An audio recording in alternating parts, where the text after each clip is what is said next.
प्यारे बच्चों, मैं डॉक्टर अंकिता राय, प्रवक्ता गणित, राजकीय जुबली इंटर कॉलेज गोरखपुर से हूँ। बच्चों, आज हम कक्षा 11 के गणित विषय के अध्याय 1 समुच्चय सेट्स का अध्ययन करेंगे। बच्चों, इस अध्याय को हम 3 भागों में पढ़ पाएंगे, भाग 1, भाग 2, भाग 3।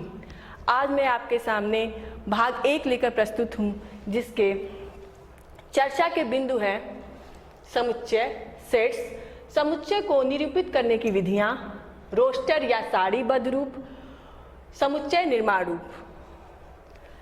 बच्चों, इस अध्याय को शुरू करने से पहले हम पिछली कक्षाओं में जो हमने संख्याओं का अध्ययन किया, विभिन्न प्रकार की संख्याओं को देखा है, उसे एक बार फिर से पुनः दोहरा लेते हैं। बच्चों, तो पहली जो संख्या है प्राकृतिक संख्याएं, नेचुरल नंबर, इसे कैपिटल एन से डिनोट करते हैं। इसे किस प्रकार से परिभाषित करते हैं? Capital N is equal to 1 2 3 dot dot dot, यानी इसमें बच्चों अनंत संख्याएं आती हैं। अगर मैं उदाहरण लिखूं तो देखिए, अगर मैं उदाहरण लिखूं बच्चों तो 101 क्या होता है? नेचुरल नंबर, प्राकृतिक संख्या होता है, लेकिन क्या ऋण संख्या होती है नेचुरल नंबर? नहीं, ऋण संख्याएं जो होती हैं वह नेचुरल नंबर, प्राकृतिक संख्याएं नहीं होती हैं। एक और है बच्चों जीरो। क्या जीरो नेचुरल नंबर होता है? जीरो भी नेचुरल नंबर नहीं होता है बच्चों। यानी धनात्मक संख्याएं क्या होती हैं? नेचुरल नंबर होती हैं। इस प्रकार से 1 2 3 4 5 6 7 8 अनंत संख्याएं इस प्रकार से आती हैं। अब आते हैं बच्चों पूर्ण संख्याएं, होल नंबर इसे कहते हैं। कैपिटल W से इसे डिनोट करते हैं। किस प्रकार से परिभाषित करते हैं बच्चों? W इज इक्वल टू 0 1 2 3 4 5 6 7 8, ऐसे करते हुए बच्चों अनंत संख्याएं इसमें आती हैं। अगर इसके उदाहरण की बात करें तो देखिए 101 भी एलिमेंट है W का, होगा। 0 भी अब होल नंबर होता है, पूर्ण संख्याएं होती है, लेकिन क्या ऋणात्मक संख्याएं होती है? पूर्ण संख्याएं, ऋणात्मक संख्याएं पूर्ण संख्याएं नहीं होती हैं। चलिए बच्चों आगे चलते हैं। पूर्णांक संख्याएं, पूर्णांक संख्याएं इसे इंटीजर्स कहते हैं। कैपिटल I, कैपिटल Z और कैपिटल J से डिनोट करते हैं। हमारी मैक्सिमम किताबों में बच्चों यह 2 जो सिंबल्स हैं, कैपिटल I और कैपिटल J, ज्यादा प्रयोग होते हैं। हमारी किताब में Z का प्रयोग किया गया है। तो इसे किस प्रकार से परिभाषित करते हैं? I is equal to dot dot dot -2 -1 0 1 2 3 4 5, ऐसे करके इसमें भी अनंत प्रकार की संख्याएं आती, अनंत संख्याएं आती हैं।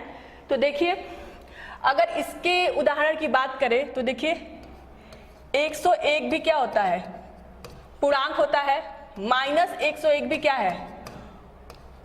पूर्णांक है, लेकिन क्या भिन्न संख्या 1/2 पूर्णांक है? भिन्न संख्याएं पूर्णांक नहीं होती हैं। तो इस प्रकार से इसके अवयव होते हैं, इस प्रकार से ये संख्या होती है। चलिए आते हैं परिमेय संख्याएं, रेशनल नंबर्स, इसे कैपिटल Q से डिनोट करते हैं। किस प्रकार से परिभाषित करते हैं बच्चों? Q is equal to X such that x is equal to P/Q, जहां Q is not equal to 0 और P और Q क्या होना चाहिए? एलिमेंट ऑफ I, यानी वह क्या होनी चाहिए? पूर्णांक संख्याएं होनी चाहिए। अगर सरल शब्दों में बच्चों समझे तो वे संख्याएं जिन्हें P/Q के रूप में निरूपित किया जा सकता है, जहां पर P और Q क्या होनी चाहिए? पूर्णांक संख्याएं होनी चाहिए और Q जो है 0 नहीं होनी चाहिए, उसे हम कहते हैं परिमेय संख्या, रैशनल नंबर्स। अगर इसके उदाहरण की बात करें बच्चों तो देखिए 101 एलिमेंट होगा Q का। क्यों होगा बच्चों? इसे भी हम कर सकते हैं 101/1। 101 भी हमारा पूर्णांक है और 1 भी पूर्णांक है, तो ये हमारा रेशनल नंबर होगा। इसी प्रकार से ऋणात्मक संख्या है -101 भी अगर हम करते हैं तो इसे भी बटा 1 करके, बाई 1 करके, ये भी क्या होगी? हमारी परिमेय संख्या बन जाएगी। लेकिन क्या ये बताइए √2/1 या परिमेय संख्या होगी? नहीं होगी। क्यों नहीं होगी बच्चों? क्योंकि √2 जो है वह क्या है? पूर्णांक नहीं है। इस वजह से यह √2/1 या √2 हम कह सकते हैं इसको, या क्या होती है? परिमेय संख्या नहीं होती है। चलिए आगे देखते हैं।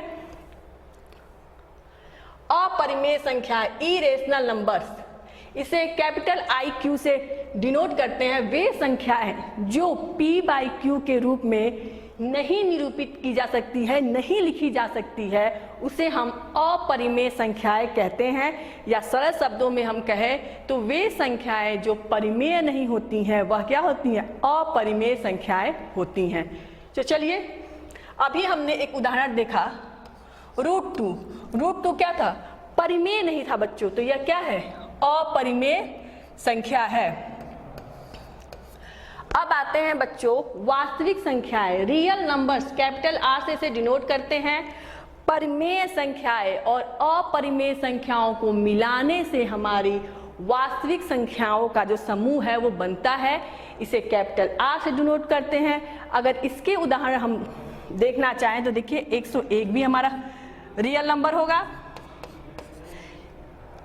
क्योंकि 101 को अभी मैंने दिखाया ये परिमेय था। -101 भी हमारा रियल नंबर होगा, 1/2 भी हमारा रियल नंबर होगा और √2 भी हमारा रियल नंबर होगा। इस प्रकार से बच्चों हमने संख्याओं को देखा जो हमने पिछली कक्षाओं में हमने इनका अध्ययन किया हुआ था, एक बार हमने इसे दोहरा लिया। चलिए अब बच्चों आगे बढ़ते हैं और जानते हैं कि समुच्चय क्या होता है, इसे सेट्स कहते हैं। ये क्या होता है बच्चों? इसे जानने से पहले बच्चों देखते हैं कुछ दो चीजें दी है, उस पर थोड़ा विचार करते हैं। दिया हुआ है निम्नलिखित पर विचार करते हैं। पहला क्या दिया है कि 10 से कम विषम प्राकृतिक संख्याएं अर्थात 1, 2, 1, 3, 5, 7, 9, 10 से कम विषम प्राकृतिक संख्याएं दिया है। तो देखिए बच्चों यहाँ पे हम चाहते तो 10 से कम प्राकृतिक संख्याएं कौन कौन सी होती हैं? 10 से कम प्राकृतिक संख्याएं होती हैं 1, 2, 3, 4, 5, 6, 7, 8, 9। ये सारी 10 से कम प्राकृतिक संख्याएं हैं। यहाँ हमने 10 से कम क्यों लिखा? क्योंकि यहाँ पे दिया है 10 से कम प्राकृतिक संख्याएं। अब यहाँ एक चीज और दी है कि विषम प्राकृतिक संख्याएं। विषम संख्याएं कौन सी संख्याएं होती हैं? जो 2 से विभाजित नहीं होती हैं। तो देखिए बच्चों 2 से देखिए 1 विभाजित नहीं होता है, 3 विभाजित नहीं होता है, 5 नहीं होता है, 7 नहीं होता है और 9 नहीं होता है। इसीलिए हमने 10 से कम विषम प्राकृतिक संख्याओं के लिए हमने 1 लिया, 3 लिया, 5 लिया, 7 लिया और 9 लिया, इसलिए हमने ये लिखा। अब एक और चीज दी हुई है बच्चों, दूसरा देखते हैं अंग्रेजी वर्णमाला के स्वर। जब बच्चों हमने अंग्रेजी वर्णमाला बोला तो अंग्रेजी वर्णमाला में हम जानते हैं कि A से लेके Z तक, ABCD करके A से लेके Z तक टोटल 26 वर्णमालाएं होती हैं। लेकिन यहाँ दे दिया है बच्चों अंग्रेजी वर्णमाला के स्वर। जैसे स्वर की बात आई तो हमने क्या लिखा? A-E-I-O-U, क्योंकि यही स्वर होते हैं। तो इस प्रकार जिस प्रकार से हमें परिभाषाएं परिभाषित किया गया है यहाँ पे सुपरिभाषित ढंग से, उसी प्रकार से हमारा उत्तर आ रहा है। उसी प्रकार से हम क्या कर रहे हैं? अपने चीजों का चयन, वस्तुओं का चयन कर रहे हैं। इसीलिए देखिए वस्तुओं के सुपरिभाषित संग्रह को हम समुच्चय कहते हैं। इसी से समुच्चय की परिभाषा आती है कि वस्तुओं के सुपरिभाषित संग्रह को, यहाँ देखिए किस प्रकार से दोनों परिभाषित किया गया था। यहाँ पे अलग तरीके से परिभाषित किया गया था तो हमने इसका चयन किया था। यहाँ पे अंग्रेजी वर्णमाला को स्वर से परिभाषित किया गया था कि वर्णमाला के स्वर, इसीलिए हमने इसका चयन किया है।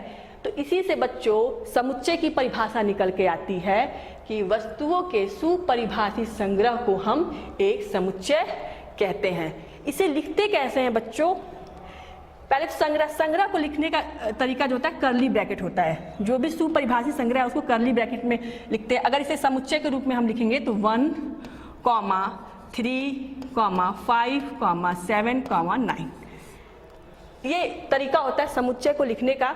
अगर इस होल क्वांटिटी को हम दर्शाने की कोशिश करें बच्चों तो इसे हमेशा हम कैपिटल लेटर से, कोई भी कैपिटल लेटर है ABCD XYZ PQ जो भी आपको अच्छा लगे, हमेशा कैपिटल, इस टोटल जो होता है क्वांटिटी को हम जब दर्शाते हैं यानी समुच्चय को दर्शाते हैं तो कैपिटल लेटर का प्रयोग करते हैं।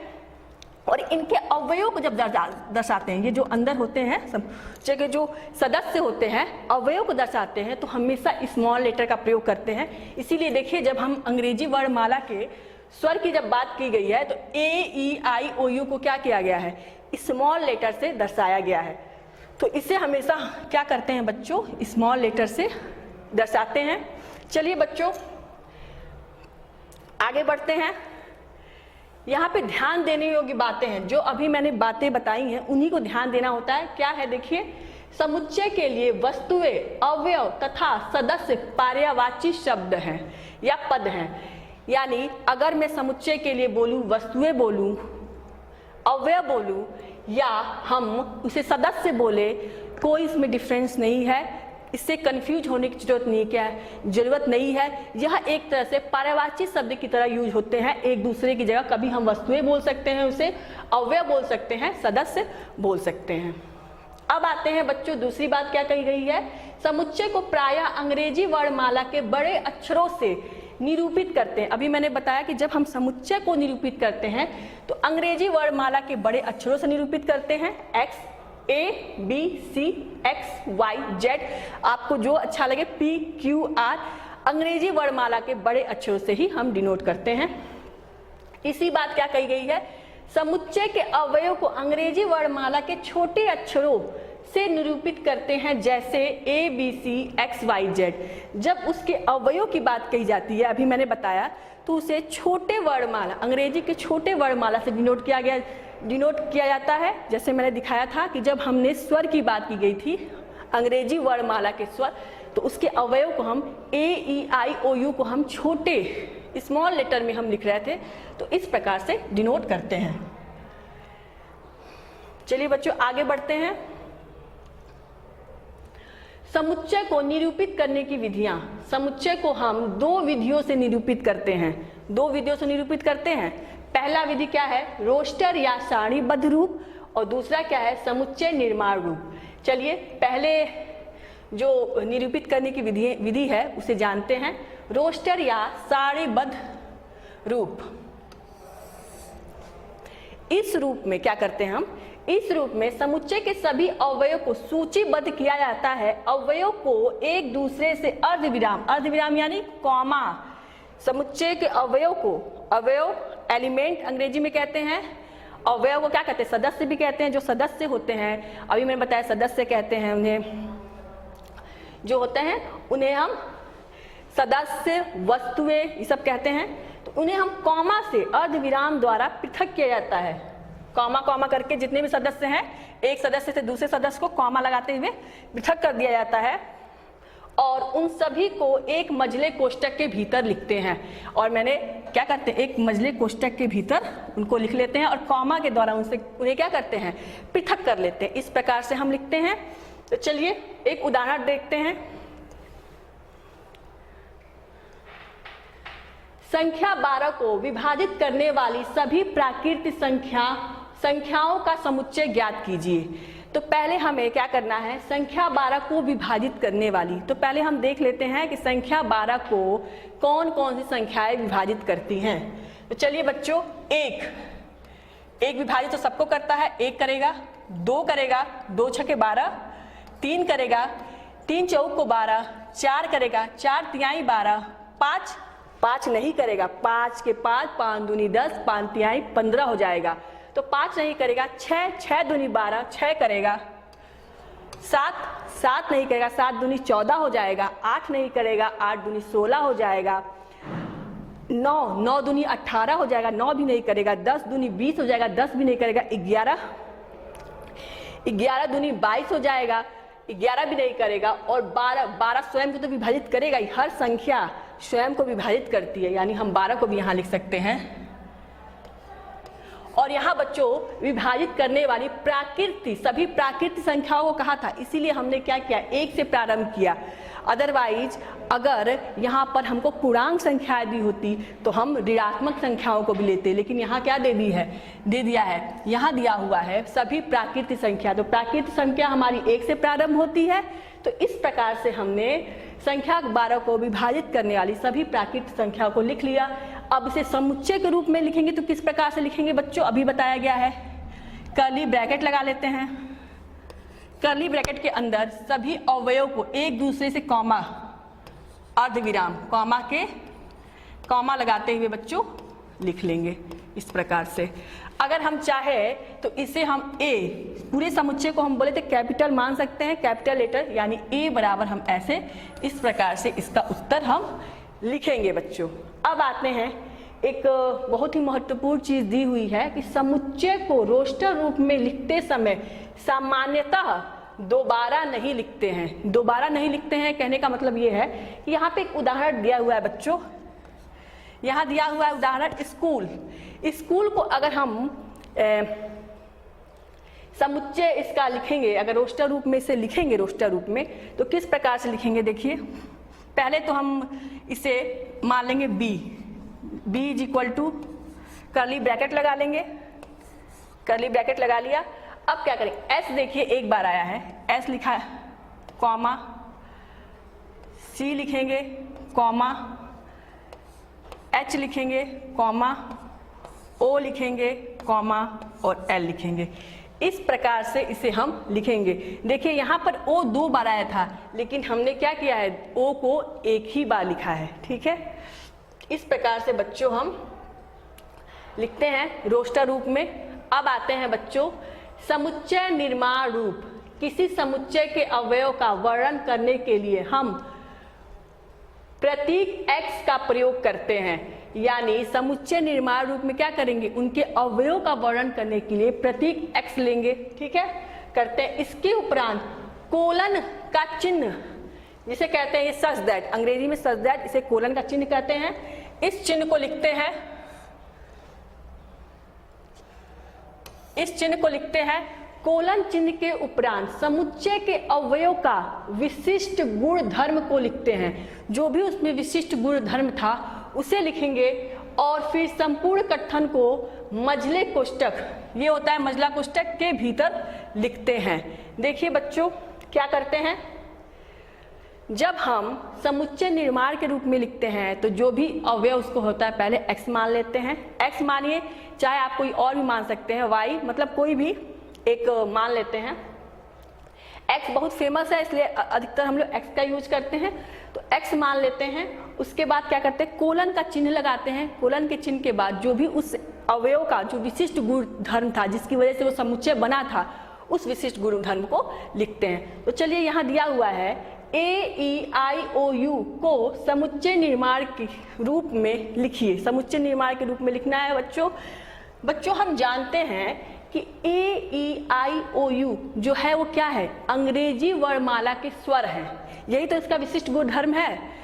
तो किस प्रकार से लिखेंगे बच्चों, चलिए A मान लेते हैं अपने समुच्चय को। A is equal to x, सभी अवयव को x मान लेते हैं, मैंने x मान, x सच दैट x क्या है, अंग्रेजी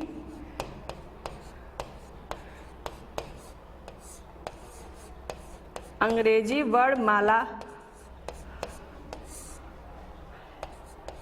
के स्वर, यह इसका विशिष्ट गुण धर्म था। और क्या किया हमने, इसे मझले कोष्टक में बच्चों, हमने इसे मझले कोष्टक में बंद कर दिया। इस प्रकार से हम क्या करते हैं, समुच्चय निर्माण के रूप में लिखते हैं।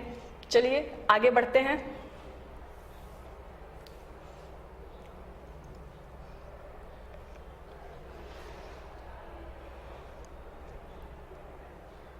निम्नलिखित समुच्चय को समुच्चय निर्माण के रूप में व्यक्त कीजिए। देखिए ये समुच्चय दिया है, 2 को प्रश्न दिया है, इन्हें क्या करना है, समुच्चय निर्माण के रूप में व्यक्त करना है। तो पहले हम जान लें कि इनका विशिष्ट गुण क्या है। हमें विशिष्ट गुण पता होगा तभी तो हम इसे समुच्चय निर्माण के रूप में व्यक्त कर पाएंगे। तो देखिए बच्चों दिया हुआ है, जो उसके अवयव दिया हुआ है 3, 6, 9, 12 ये दिया है। 3 को हम क्या लिख सकते हैं, 3 इंटू 1। 6 को क्या लिख सकते हैं, 3 इंटू 2। 9 को 3 इंटू 3 और 3 इंटू 4। यानी हम देख रहे हैं इसे हम 3 इंटू, इन चारों को 3 इंटू n के रूप में लिख सकते हैं। लेकिन जब n लिखेंगे बच्चों तो n क्या है, पहले ये बताना पड़ेगा n क्या है। n प्राकृति है, जहाँ n क्या होना चाहिए, प्राकृति होना, क्योंकि प्राकृतिक संख्याएं हमारी 1 से प्रारंभ होती हैं। n प्राकृति है, लेकिन प्राकृतिक संख्या 1 से लेकर अनंत तक जाती है, 1, 2, 3, 4, 5, उसे भी बाउंड करना पड़ेगा। यहाँ पे देखिए 4 ही तक जाना है हमें, जहाँ पर n एक प्राकृति हो तथा n क्या होना चाहिए हमारा n को लिखना चाहिए लेस देन 5, n प्राकृतिक हो, n लेस देन 5 हो, तभी हमें ये 4 अवयव जो विशिष्ट गुणधर्म के हमारे अवयव हो मिल पाएंगे। तो किस प्रकार से लिखेंगे बच्चों, a is equal to x such that x is equal to क्या है 3n जहां क्या है n एक प्राकृत संख्या है और n क्या है लेस देन 5 है। इस प्रकार से बच्चों हमने लिखा। अब देखिए जब इसे हम लिखें तो हमें कौन से अवयव प्राप्त होंगे, बस 3 प्राप्त होगा, 6 प्राप्त होगा, 9 प्राप्त होगा और 12 प्राप्त होगा। हमने विशिष्ट गुण को पहचाना, उसके बाद इसका हमने इस प्रकार से इसे हमने समुच्चय निर्माण के रूप में लिखा। चलिए अब दूसरा देखते हैं। यहाँ दिया है बच्चों 5, 25, 125, 625 यानी 625, 125, 25 और दिया है 5। इसे हमें समुच्चय निर्माण के रूप में लिखना है। तो पहले देखें इसका विशिष्ट गुण क्या है। तो चलिए 5, 25, 125, 625, इसे 5 लिख लेते हैं। 25 को क्या लिख सकते हैं 5 × 5 यानी 5 पे 2, जब 5 पे 2 लिख दिया इसको 5 पे 1 लिख सकते हैं, कोई प्रॉब्लम नहीं है। ये होता है 5 × 5 × 5 यानी 5 पर 3, ये होता है 5 × 5 × 5 × 5 यानी 5 पे 4। इस प्रकार से हमने देखा, यानी हम यहाँ से देख सकते हैं, देखिए 1 है, 2 है, 3 है, 4, यानी ये क्या है x 5 पे n, ये n क्या होना चाहिए प्राकृतिक होना चाहिए, तभी तो 1 से प्रारंभ होगा, और n होना चाहिए लेस देन, जैसे हमने यहाँ लगाया था लेस देन 5 होना चाहिए। तो इस प्रकार से लिख सकते हैं। अगर b मान लेते हैं समुच्चय को, तो b is equal to x such that x is equal to 5 to the power n, जहां n एक प्राकृत संख्या, n एक प्राकृत संख्या है और क्या है n इज लेस देन 5। बस इस तरह से हम लिखेंगे समुच्चय निर्माण के रूप में। चलिए आगे बढ़ते हैं। अब देखते हैं बच्चों किस प्रकार के प्रश्न हमारे इस भाग से, जितना अभी तक हमने पढ़ा, किस प्रकार के प्रश्न पूछे जाते हैं हमारे एग्जामिनेशन में। एक बार देख लेते हैं। इस टाइप का क्वेश्चन पूछा जा सकता है कि निम्नलिखित में से कौन समुच्चय हैं, पहचानिए कि कौन समुच्चय हैं, अपने उत्तर का औचित्य बताइए। तो पहले कैसे हम पहचानेंगे कि कोई दिया हुआ संग्रह जो है वह समुच्चय है या नहीं। देखिए बच्चों, जब कोई चीज मेरे लिए, आपके लिए, किसी तीसरे इंसान के लिए एक ही चीज बनी हो, यानी वो वैरी ना करे, तो वो हमेशा समुच्चय होता है। जैसे उदाहरण में देखिए, जे अक्षर से प्रारंभ होने वाले वर्ष के सभी महीनों का संग्रह। तो देखिए वर्ष के सभी महीनों का संग्रह, वर्ष के सभी महीने क्या होते हैं, जनवरी शॉर्ट फॉर्म में लिखते हैं, फरवरी, मार्च, अप्रैल, मई, जून, जुलाई, अगस्त, सितंबर, अक्टूबर, नवंबर, दिसंबर, यही तो होते हैं 12 महीने हमारे। जे अक्षर से कौन से प्रारंभ होते हैं, ये जनवरी प्रारंभ होता है, जून प्रारंभ होता है और जुलाई प्रारंभ होता है। यानी अगर मेरे से पूछा जाएगा कि जे अक्षर से प्रारंभ होने वाले वर्ष के महीने, तो मैं भी यही बोलूंगी जनवरी, जून, जुलाई। आपसे पूछा जाएगा तो आप भी यही बोलेंगे। किसी तीसरे इंसान से भी पूछेंगे तो वो यही बोलेगा जनवरी, जून, जुलाई। इसके अलावा कोई वो अलग मंथ नहीं बताएगा जो क्या हो, जे अक्षर से प्रारंभ होता हो। यानी यह क्या है, सभी के लिए एक ही आंसर आ रहा है, एक ही उत्तर आ रहा है, तो हम इसे कहेंगे कि यह क्या है, एक समुच्चय है। यह क्या है, पर्सन टू पर्सन क्या हो रहा है, व्यक्ति टू व्यक्ति, एक व्यक्ति से दूसरे व्यक्ति तक ये क्या हो रहा है, वैरी नहीं हो रहा है। तो यह क्या है, एक समुच्चय है। ठीक है। अब क्या होगा, दूसरा प्रश्न है, भारत के 10 सबसे अधिक प्रतिभाशाली लेखकों का संग्रह। तो देखिए बच्चों, भारत में बहुत सारे लेखक हैं, बहुत सारे एरिया क्षेत्र के लेखक हैं, कोई किसी क्षेत्र में लिखता है, कोई किसी क्षेत्र में लिखता है। तो अगर मेरे से पूछा जाएगा कि मेरे लिए कौन सा लेखक सबसे अधिक कौन से 10 लेखक हैं जो सबसे अधिक प्रतिभाशाली है, तो शायद मैं अपने इंटरेस्ट के हिसाब से, अपनी रुचि के हिसाब से बच्चों मैं किसी और 10 लेखक का नाम लूँ। आपसे पूछा जाएगा तो आप किसी और 10 लेखकों का नाम लेंगे, क्योंकि यह क्या है, सबके इंटरेस्ट के ऊपर, रुचि के हिसाब से क्या हो रहा है, होगा।